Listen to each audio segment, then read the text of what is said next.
Wild card weekend has officially ended, and we are on to the divisional round of the playoffs. Hello, everybody.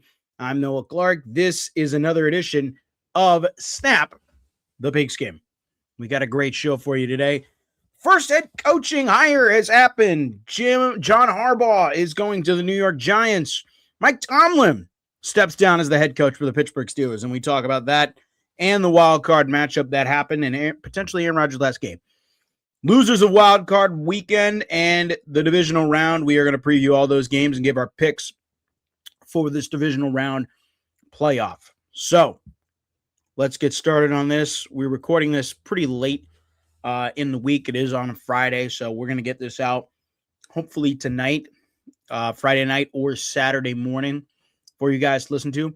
But we're going to start with the first head coaching domino, and that is John Harbaugh getting hired by the New York Giants to be their head coach, their next leader in charge. And with the John Harbaugh hiring, this is very interesting to come into a situation where I said this makes the most sense. This is the most obvious hire for the New York Giants. This also comes at a time, too, when you look at New York, not really in a good spot right now. The Giants really struggling to be a very good franchise right now. They've burned through 3 head coaches. Since Tom Coughlin, they have burned through Ben McAdoo, Joe Judge, and Pat Shurmur as their 3 coaches, and make that head coach number 4 now with Brian Daboll. And so now we are at John Harbaugh. And what I will say, though, is the Giants hopefully got themselves a winner in John Harbaugh. Keep in mind, there has not been a head coach yet in this decade to win a Super Bowl after, to win a Super Bowl with a different team, after winning a Super Bowl with the same team. John Harbaugh could put himself in a very good class with that. Very much he could, with a win, with a regular season that he could do. And I for one will say this. I do think that this job was very attractive. Why was it very attractive? Because you have Jackson Dart, you have Malik Neighbors, Cam Scatterbo, you have your pieces there already. You also have a defense that's really good. And we've seen what John Harbaugh can do when you take a defense, that's literally out of nothing and turn it into something amazing. And he's done that. And so I do give credit to John Harbaugh. I will say, though, this is a very tough situation. Whether or not it's going to work in New York, that is going to be a very big question. I do think that this will be one of the first ones to, this will be one of the ones that I say, unlike the Andy Reid hire in Kansas City, because that made all the sense in the world. Andy Reid was a consummate winner. I think this one is a little bit harder for me to predict whether or not this is going to be, the Giants are going to see progress right away. I mean, New York, if you look at, even look at John Harbaugh, he was a special teams coordinator. He wasn't really a guy who has ever coached offense, has ever coached defense. So you're coming in with a guy who is just a culture leader and just setting the culture, setting the trend right away that, hey, all I've known is winning. All I've known is winning. So it's going to be hard sledding for him if he wants to get those wins. It is a tough NFC East. You've got the Eagles, you've got the Giants, or not the Giants, you have the Eagles, the Cowboys, and the Commanders all in that division. And the Eagles, your rival, that is the team you need to beat. And if John Harbaugh knows anything about rivalries, he knows that he will get his team up and ready to go for a rivalry next season. But good luck to John Harbaugh in New York. It'll be an interesting and fascinating offseason to see what goes down there over in East Rutherford with that group for the New York Giants. And so now we jump from the first head coach hiring to maybe one of the last few head coach firings, or at least the last head coach to step down. Mike Tomlin stepping down as the head coach for the Pittsburgh Steelers after the wild card. And I remember I was watching this game. I was watching the game against the Steelers on Monday Night Football against the Houston Texans. And I watched that game, and the one thing I watched from that is Houston just absolutely owned the Pittsburgh Steelers. Pittsburgh had no place being there whatsoever.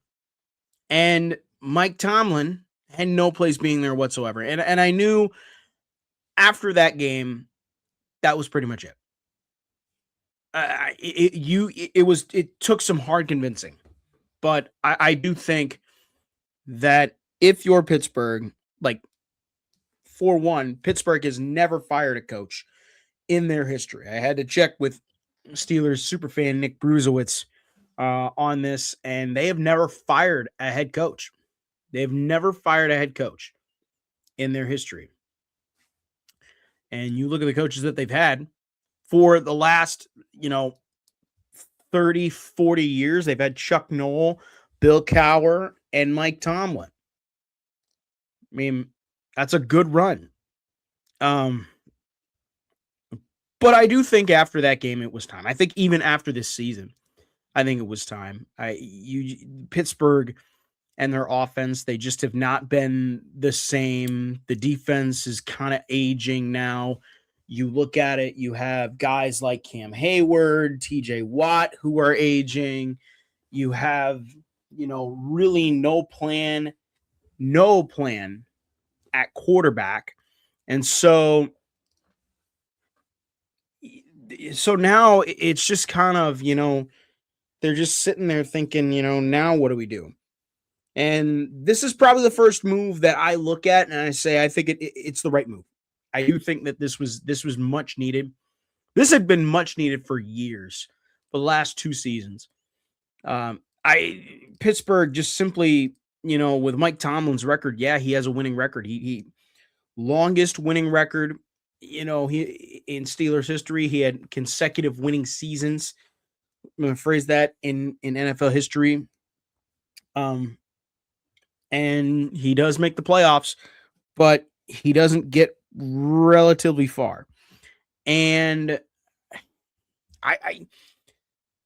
whoever takes this job, I will say this, whoever takes this job and whoever takes the Baltimore job, they're not going to have, it's really just going to be plug and play and let's go chase a championship. I think Pittsburgh is right there.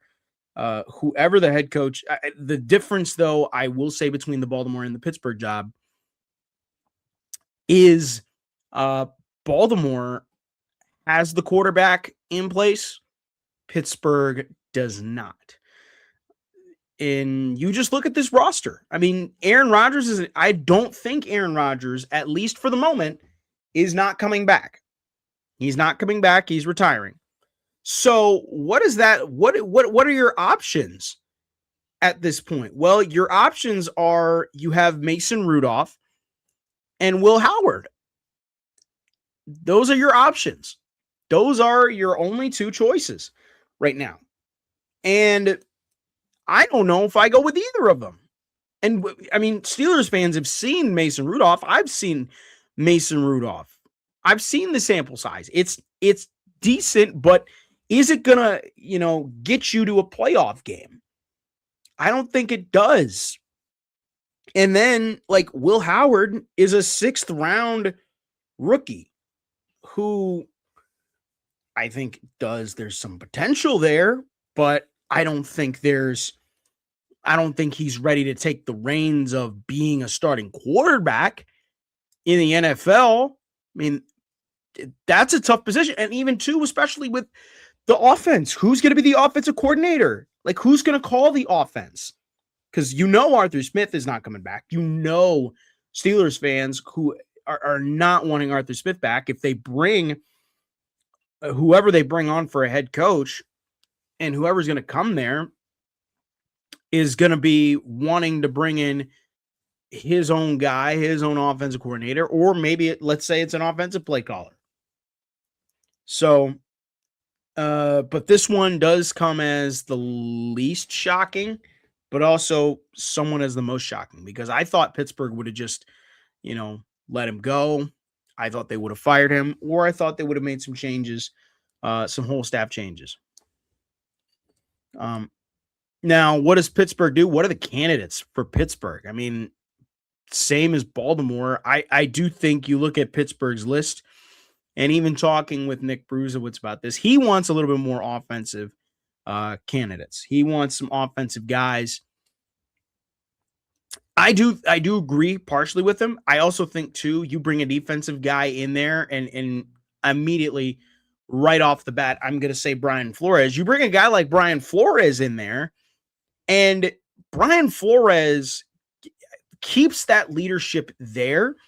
He makes that defense even better because now you have his blitz packages, and we've seen what he's done as a defensive coordinator with the Vikings and what he's done as a head coach in Miami. I mean, Miami kicked him to the curb. Like I don't think many people remember this. Miami kicked him to the curb after he just got them to a almost 500 record. Like almost 500 record. They kicked him to the curb. And the only reason they kicked him to the curb is because him and the GM didn't clash, or clashed. And in the end, Flores got fired. And now you look at it, Chris Grier got fired this past year. I mean, this is one of those things where, man, it's so obvious to me that they should make this hire for Brian Flores. It's such a Steelers hire. You bring him in. He's your defensive coordinator. He keeps the defense intact. You look on the offensive side, then you can bring in an offensive guy. And if I'm Brian Flores, I'm bringing in a guy who can throw the ball all over the yard. I'm also bringing in a guy who can get me a quarterback to reach his potential. I'm doing all of that. And I'm getting a leader. And Brian Flores has been a quintessential leader. He has been.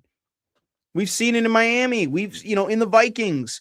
A lot of the people on the Vikings, on the Viking staff like him, or on the Vikings sideline. They like him in the locker room. They like him. He is a quintessential guy.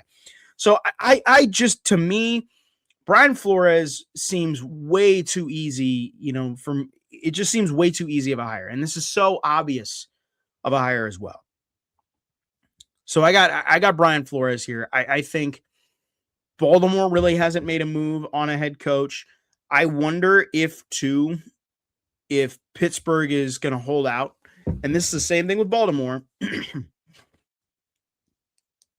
But I wonder if they're going to hold out for Joe Brady. I know that you look at the last couple years, what he's done with Josh Allen has been phenomenal. And one of these two guys could be potentially looking at him. I also think, too, you have Mike McDaniel out there that you could look at as a good candidate for your team. I mean, Mike McDaniel, like I say this, it's the same thing with Miami. Miami gave Mike McDaniel a bad hand. And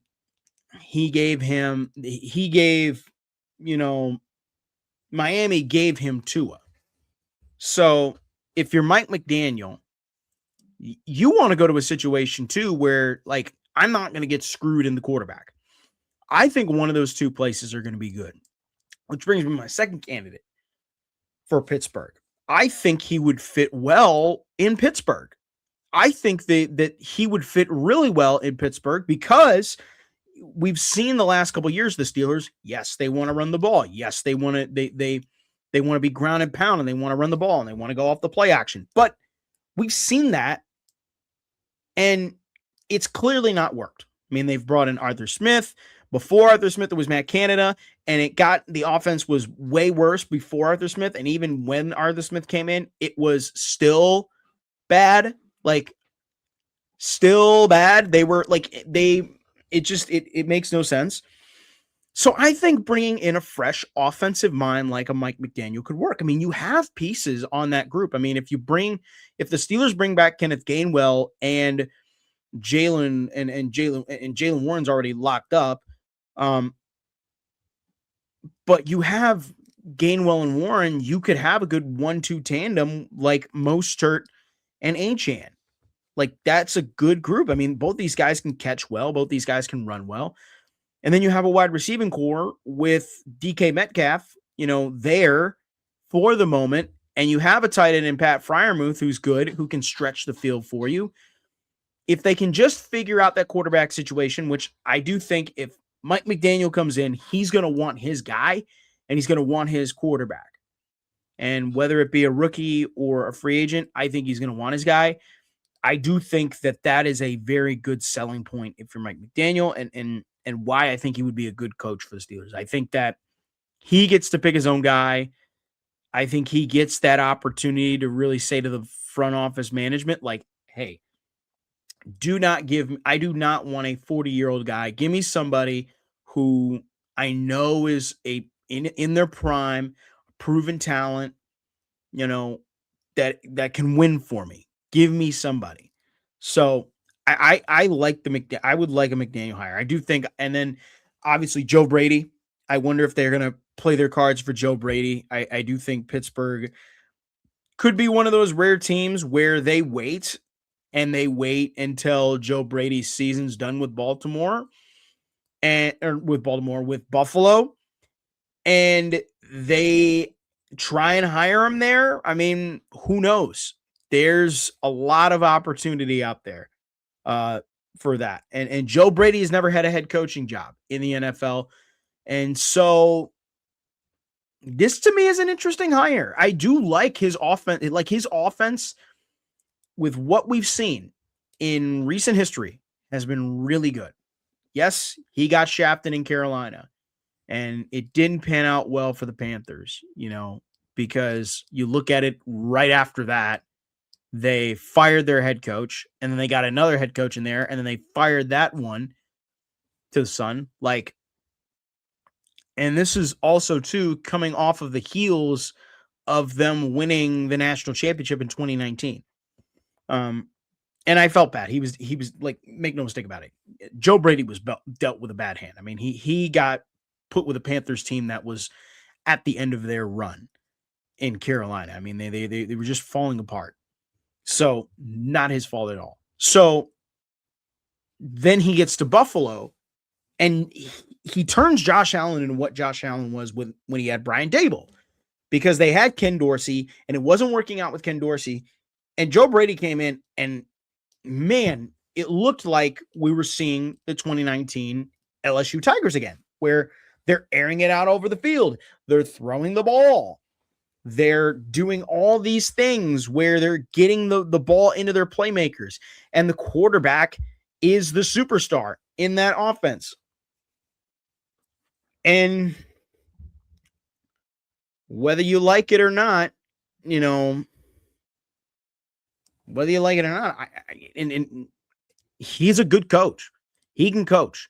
Now, whether or not he has head coaching experience and whether or not he can coach, he can be a leader of men, that is a very big question mark that I do have for Joe Brady. But other than that, I mean, the guy is incredible on the offensive side of the ball.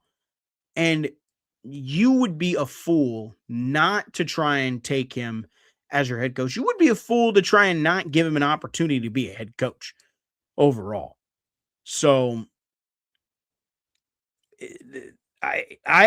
Pittsburgh, if they wait their cards out, they could do it. I mean, because you look at the Saints and you look at what they did with Kellen Moore. Now, yes, everybody's going to say, but they're going to say, well, with Kellen Moore, they didn't have a good start to the season and, they didn't even make the playoffs. Yes, they didn't make the playoffs, but you look at the end of the season for the Saints. Like, they had life.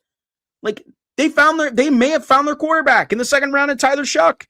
Their offense was way better the second half of the season. They were in these close, tight games in the NFC South.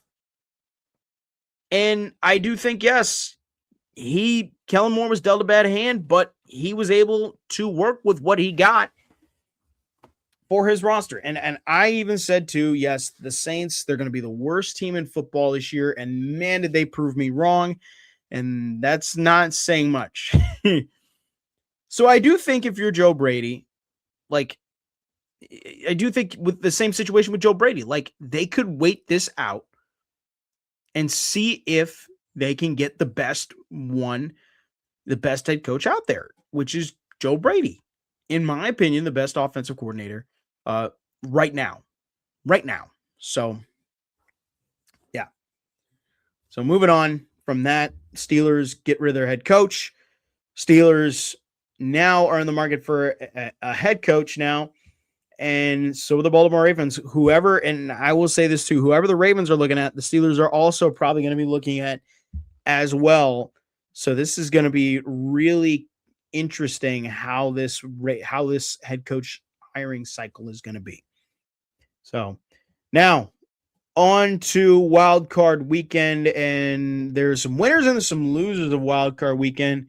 But let's start with the losers. And I want to talk about the losers of Wild Card Weekend because there were some that absolutely went wrong and absolutely obviously went horrendously wrong and backfired. And there were some that were, I said, like, okay, they're moving in the right direction and they went the right way. So who went wrong and who went right? Well, let's start with the AFC. And I want to start by saying what went wrong. What went wrong for the Pittsburgh Steelers in their matchup with the Houston Texans. What I said it before.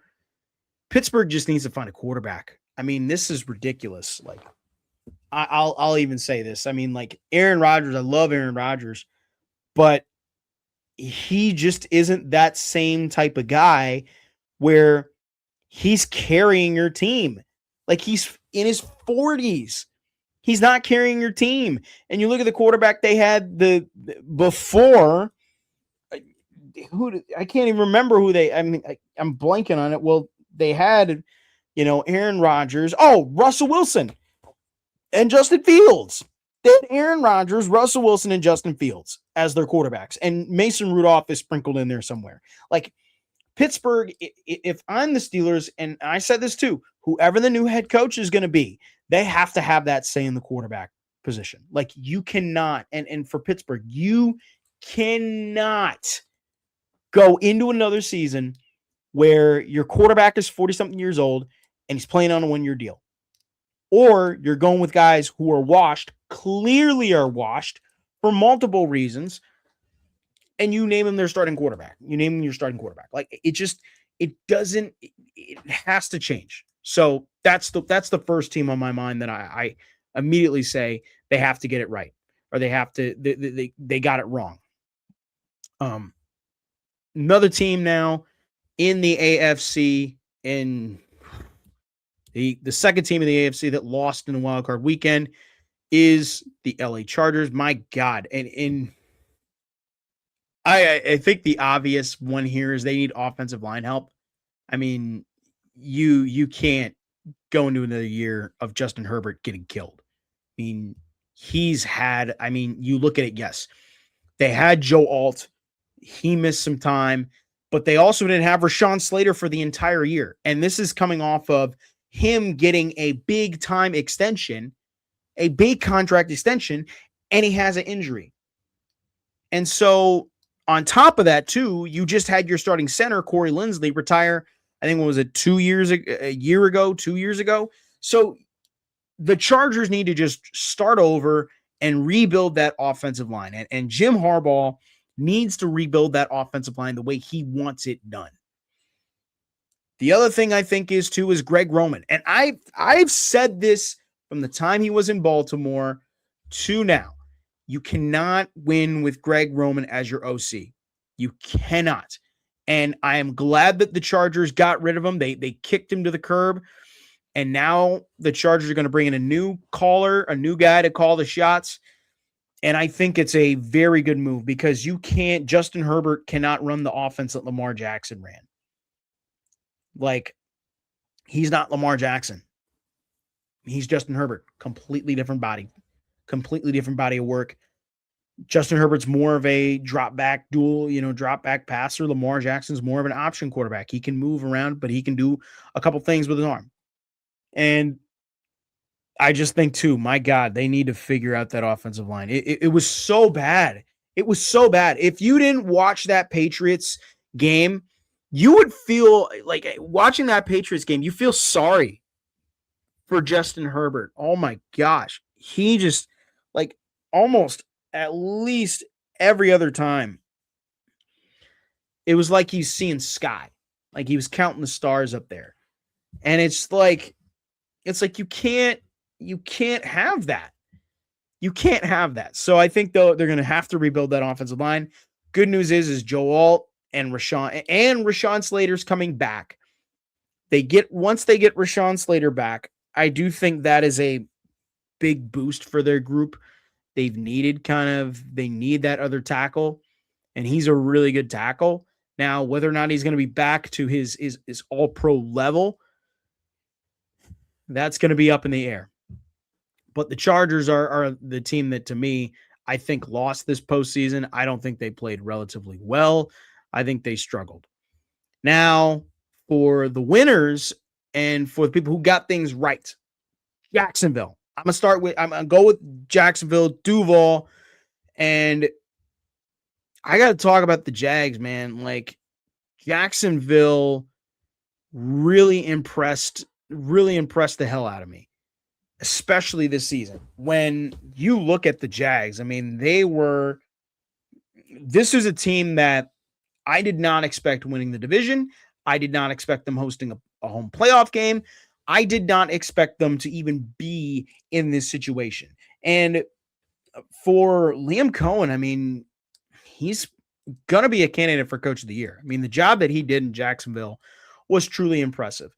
And it starts by it starts by one move: firing Trent Baalke into the sun, bringing in a new general manager, and bringing in a new general manager that wants to get this thing done and is not going to butt heads with the head coach. And they did that.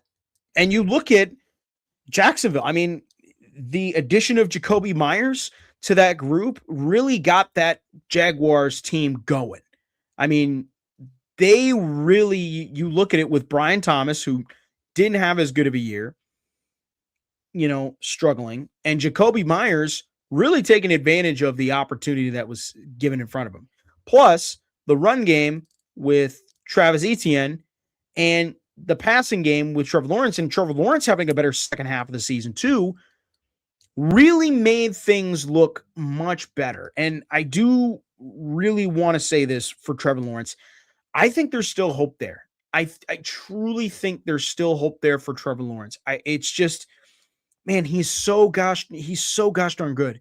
And it's so frustrating, that, yeah, he's had bad seasons, but I've also said too, he's in Jacksonville. Jacksonville has never had really a good history of quarterback play. So he's the first guy that they've really had that is really all worldly, and he really hasn't lived up to the expectations until this year. I mean, this year in Jacksonville, he's been really good, especially the second half of the season. They were on a tear. I mean, Jacksonville did not lose a game until the wild card round. I mean, that's how good they were this year. Like, Jacksonville did not lose a game until the wild card round. You also look at it, Jacksonville had 2 games this season where they scored 40 plus points. Okay? 2 games where they scored 40 plus points. You also look, they only lost 2 home games this year, and their 2 home games were both to teams not in their division. or not even in their conference. So doesn't really matter. And the way that they responded to after all the backlash was Trevor Lawrence isn't going to work well with Liam Cohen.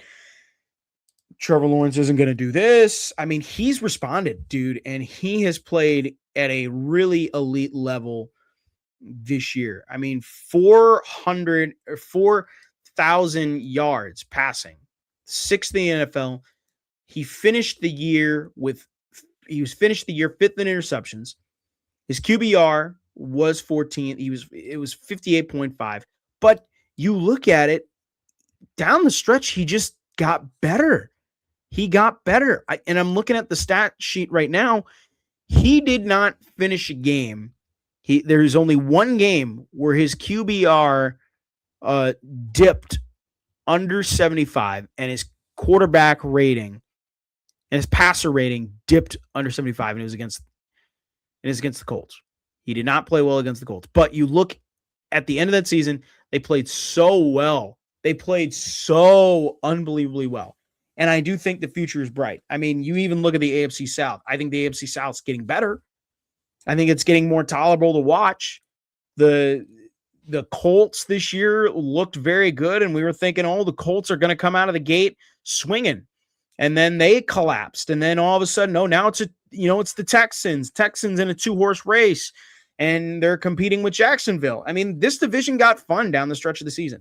And I do think next year, if the Colts can figure out their quarterback, because I really hope that they don't fall on Daniel Jones, but who knows?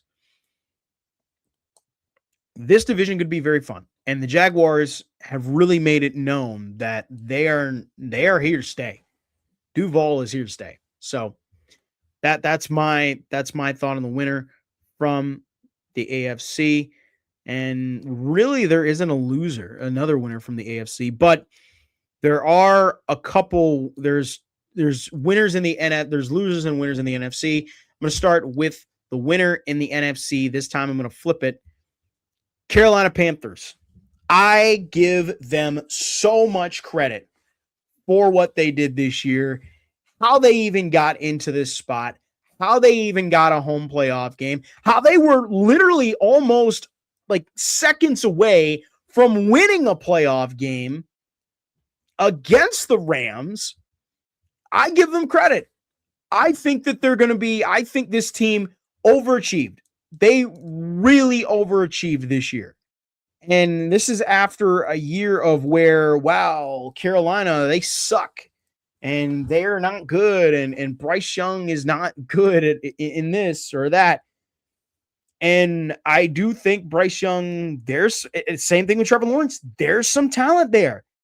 Whether or not Bryce Young can just stop turning the ball over is another question. But Dave Canales, man, the first half of that year, they just did not look good. They did not look good. They were 1-3 to start the year, but they kind of hit a groove middle of the year where they just, middle of the year. I'm looking at it. They got, after the 1-3 start, they went 3-3. They went 3-0. They had a 3-game win streak against the Dolphins, the Cowboys, and the Jets. But then here's where it gets interesting. It's kind of like a Christmas tree where it's win-loss, win-loss. So if you look on ESPN's website, they have the losses in L's and the wins in green, or the losses in red and the wins in green. It's literally like I'm looking at a Christmas tree, except for the last 2 games of the season. But they pulled off some sneaky wins, man. They pulled off sneaky wins against the Rams, the Bucks, and the Packers. And those were games where they were not favored to win. And they found a way to win those games. And Bryce Young finished the year, at the end of that season, Bryce Young finished the year with okay stats, but their offense just every game, their offense just seemed to kind of control the game. They ran the ball really well. They were able to run it and then set off the play action and just do a bunch of these things that really worked and really made sense. And I gotta hand it to the Panthers to find a way to win the division after starting out 1-3, looking like it's going to be another season where they're going to struggle. And then they went on that 3-game win streak and then finishing the year beating like 2 out of the 3 playoff teams is nothing short of spectacular. And Dave Canales is not probably going to be candidate for coach of the year. But I do think that this Panthers team has life. And I do think that they have a chance next year to really set the tone in the division. And they could be really good. They could be really, really good next year. It just, they have to capitalize off the success that they had this year and build it in the next year. Now on to our losers of this and our actual losers, the Philadelphia Eagles and the Green Bay Packers. And I go to Philadelphia and oh my gosh. I start by Philadelphia. I start with the Eagles. Their season was doomed from the time A.J. Brown opened his mouth. And I'm sorry. I'm sorry, Eagles fans. You may agree with me. You may not. But the season was doomed from the time A.J. Brown opened his mouth to the end of the season where he's arguing with Nick Sirianni. And everybody wants to put Kevin Patullo as the scapegoat for why their offense sucked. But I truly think the Eagles had major issues. There's major issues in that locker room. And there's just major turmoil. Like you can't tell me that this team won the Super Bowl last year and then proceeded the next year to be the same team, be really good, and lose in the wild card round at home. How did they even lose in the wild card round at home? It just really doesn't add up. And to me, I think that Kevin Patullo got, he got a raw end of the deal because he's the quarterback coach. He did a phenomenal job with Jalen Hurts. And you're going to fire him because, his play calling isn't that good. Or, he didn't do this. He didn't do that. Like, get out of here. And that's why I'm saying I think the Eagles lost out on this chance. They lost out on an opportunity to go back to back because their defense is all worldly with Vic Fangio. And so I just don't think that the Eagles are gonna be good next year. They're gonna be okay. They're gonna win the division. They won the division back-to-back years. Hey, you did something that no team has done in the last the last decade. Congrats. Enjoy it now. But I don't know how I see Philadelphia with the drama that was going on in the locker room to give any hope that this team is going to be very good, because we saw it last year. There was drama in the locker room last year, and they found a way to win, and they eventually won the Super Bowl. But this year, it was the same drama, and they didn't play well at the end of the season, and they lost to the Niners. So, what more can you say on that? So, that's tough for the Philadelphia Eagles, but it doesn't get as tough as me sitting up here and talking about the Green Bay Packers, because holy crap, I have been waiting to talk about this for quite a while because I am so sick and tired. Oh my gosh. I'm so sick and tired. So sick and tired of all the talk about Matt LaFleur should be fired, or, Jeff Hafley should be made the head coach. Matt LaFleur should be fired for this, trade Matt LaFleur. I can't.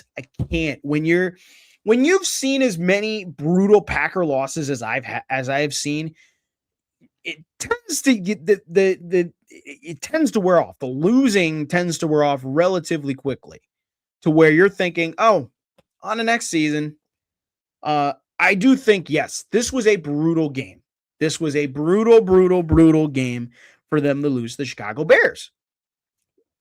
I understand that. Like they were up 21-3 in this game, 21-3, 21-6 in this game, and they blow it at the end, losing to the Bears in a way that they did.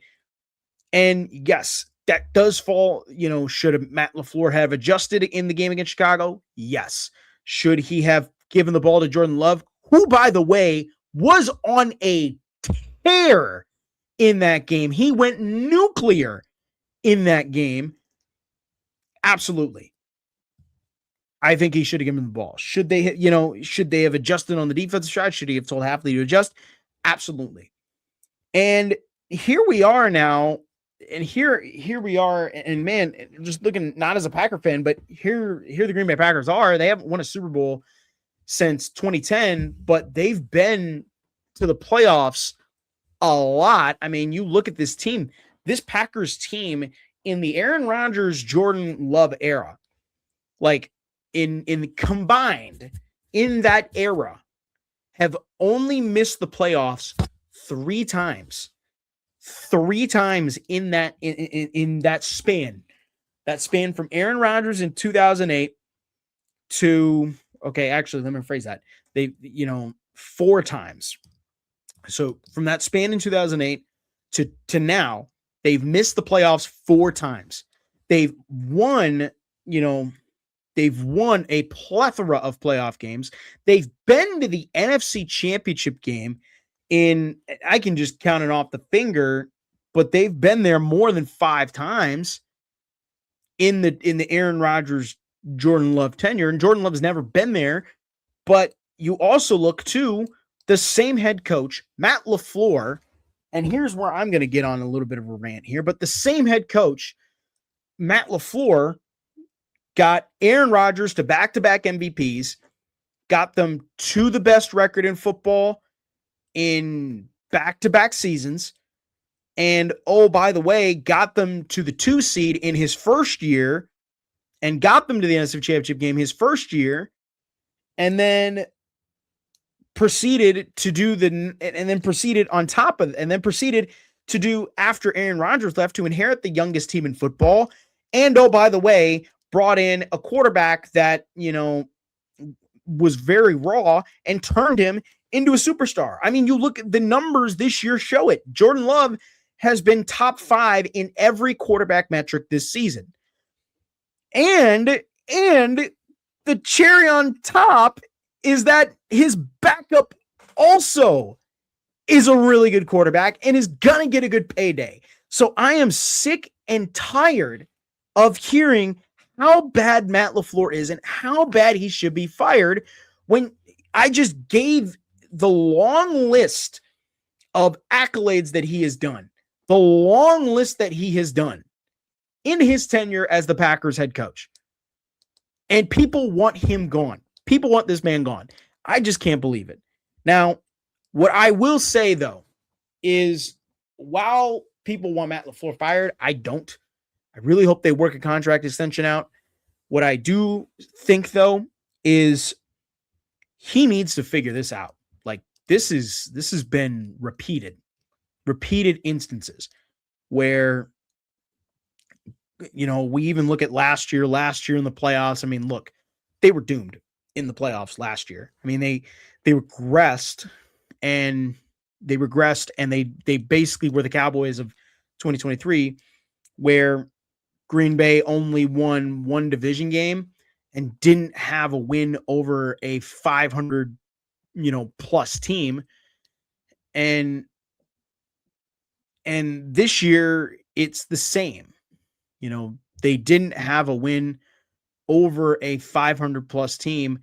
And yes, they had the better division record, but again, it's just like, look, something needs to change, because this has been a habit where you look at the Bears game and you look at a lot of these games this year, they're leading and they've played down to their competition. And it's like, why are you playing down to your competition? You should be better than the other guy across from you. I do think that has to be something that Matt has to go over, and I do think that there has to be a change in coaching staff. There has to be different voices in the room, different voices that will tell him, hey, we need to be more aggressive on this, this, and this, or more conservative on this, this, and this. And the development just has to be better. I just don't think that you give up Matt LaFleur. I don't think you fire Matt LaFleur after this, even though, yes, it does hurt. But I also think, too, you need to let him see this out and let him see if he can get this right. Because we've seen it with Sean McVay. When Sean McVay got absolutely smoked in the Super Bowl against Bill Belichick, went back, what did he do? Changed the staff up. He got guys like Kevin O'Connell in there. He trades for Matthew Stafford. He brings in these guys like, Odell Beckham, and he has Cooper Kupp. And they do all these things to just, make the offense better. And they went out and won a Super Bowl. I really think that Matt LaFleur can do that here in Green Bay. They just have to hope that they can be able to bring him back for an extension. So those are my rights and wrongs. And, whether you like the right or whether you like the wrong, that is what it is. So now, fourth down. We had several close games last time in Wildcard Weekend. I mean, it was crazy how Wildcard Weekend was. I mean, we had 4 games where the score was 1 score or fewer. And then you had the 2 primetime games where they were just either defensive slugfest or they're just a blowout. But this week is going to be fun, and we'll segue right into our playoff picks here. But these divisional round games are going to be very fun. They're going to be very exciting. Chicago for the first time since 2010 is hosting the divisional round in Chicago. This is the first time, too, that the Rams and the Bears have met since 1985, when these last 2 teams met in the playoffs. That's the last time these 2 teams have met. Bills and the Broncos, these 2 teams met last year in the postseason. We all know how that turned out. 49ers Seahawks. This is the 3rd meeting between these 2 teams, but we've seen these 2 teams regularly in the playoffs go at each other's throats. So we know that this is going to be a very big rivalry. Texans and Patriots, D'Amico Ryans against Mike Vrabel. So really, you do have Texans and Patriots on and off the field here. I do like all these games. They're going to be very fun stuff. So let's wrap up our show here and let's get to our Pigskin primetime picks. Let's start our Pigskin playoff picks. And we start with the Bills and the Broncos. Josh Allen, for the rest of the way, is going to be playing on the road. They did not get a home playoff game this year. They played in nice, warm Jacksonville, which that is very nice. You play in nice, warm Florida. And now they have to go to cold Denver, Colorado, which is going to be very interesting how this game goes. Buffalo in this game against the Broncos, I got the Bills winning this one. I know,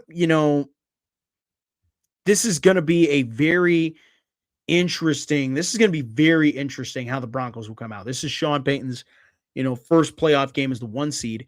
I got the Bills. I think this is Josh Allen's year. He has no Mahomes. He has no Lamar Jackson. He has no Joe Burrow. This is his opportunity to go steal a championship. And this is the best road to do it. Go and do it here on Saturday. I got Bills winning this one by 3. I think Buffalo was back in the AFC Championship game. I think they knock off the 1 seed here in the AFC. I see the Bills winning this champion. I see the Bills going on to the next round of the playoffs. Now, on to the NFC one, 49ers Seahawks. This is a good one. These teams meet again for the 3rd time this season. The series is split.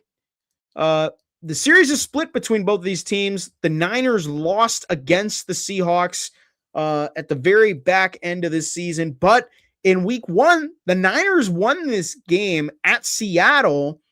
So the Niners do have the advantage here.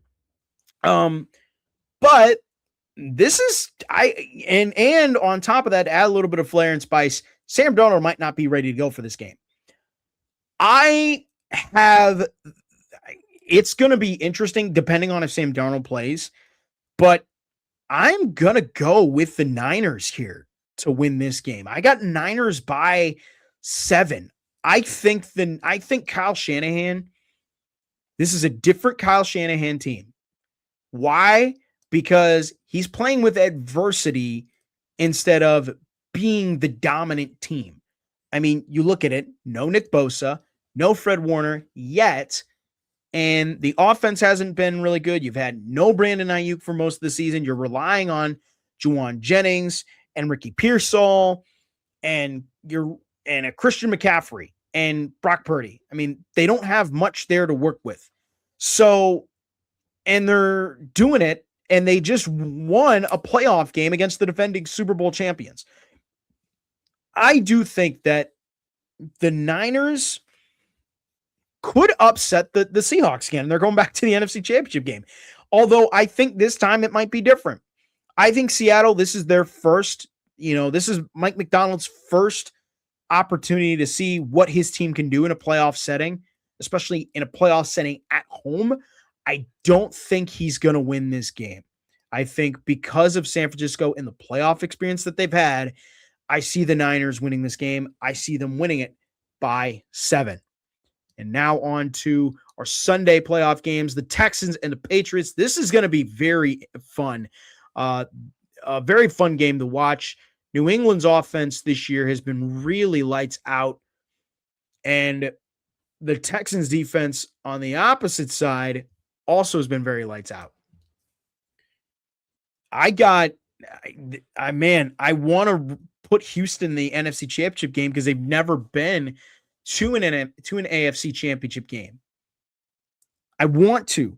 I got to go with the Patriots here because, man, if I'm Vrabes, I'm keeping the ball rolling, and he's done a phenomenal job this year in getting this Patriots team in the right direction. I think New England gets to the AFC Championship game again, and they're going to be meeting in a rematch with the Buffalo Bills here. I got New England by 3. I think it's going to be very hard slugging, though, for New England. I don't think the Texans are going to make this an easy game whatsoever. And then the last one on the docket, and this is probably the big one, the highlight of the weekend, Rams at the Bears. Chicago, I said this last week to Sam Gemini. I said if the Bears win against Green Bay, they are not losing another game the rest of this postseason. And here we go. They got the Rams. They beat Green Bay. They beat their arch nemesis, their rivals from the north. And now here you go. You got Matthew Stafford and the Rams, who have just been on a tear down the stretch of the season. They've had multiple 40-plus point games. Here we go. Let's go. And it's going to be cold in Chicago, but man, I'm rolling the dice here on this one. I'm going to say give me the Rams to win this game. I think it's going to be another one of those Bears games where the Rams just can't close it and the Bears are going to make it close. This time, though, I got Matthew Stafford. I got the Rams winning this one by 3. I think the Bears' miracle run ends, and it ends to the LA Rams, and they'll be having a date with the 49ers. And what's even crazier, they'll be having a date with the 49ers in LA, because if that game actually does happen, the Rams, I believe, are a 5th seed. They would be going to play at because it's the lowest remaining seed. I think the Niners are a 6th seed. So the Rams would be going to play at home at SoFi. I could be wrong. Let me check. Give me one sec here. Let me see. Yeah. So the Rams are a 5 seed. The Niners are a 6 seed. So it would be a home playoff game in LA. And where we've seen this before, the Rams have had, the Niners at home. This will be very, very fun. So with that does it for us here today on our show. Tune in to watch Snap the Pigskin every chance you can get. We only got a few more episodes before we jump into the off season and we get started on the draft. So feel free to catch up on some of our episodes here in the regular season and listen to us wherever you get your podcasts, on Apple Music, Spotify, Amazon, and iHeart, and many, many more. And with that, I'm Noah Clark. Thank you all for watching, and thank you all for listening. We'll see you back here for Conference Championship Week on another edition of Snap the Pigskin.